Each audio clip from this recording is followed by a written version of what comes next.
ఈ దినాలను చూస్తూ ఉన్నాం. ఆ శ్రమల కాలంలో ఇంకెంత ఘోరంగా ఉంటుందో ఆలోచించాలి. నరహత్యలు, మాయమంత్రములు.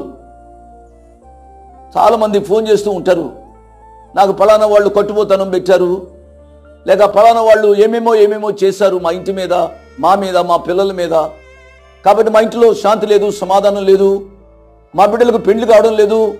మాయా మంత్రాలు, పిల్లల సోదెగాండ్రు, సోదెగత్తెలు చివరి దినాల్లో ఎక్కువ అవుతారని దేవుని వాక్యం సెలవిస్తోంది.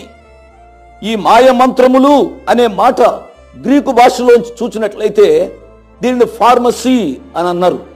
ఫార్మసీ అనగా డ్రగ్స్. చివరి దినాల్లో డ్రగ్స్ అండి. కొన్ని విషయాలు వింటూ ఉంటే చాలా ఆశ్చర్యంగా ఉంటుంది.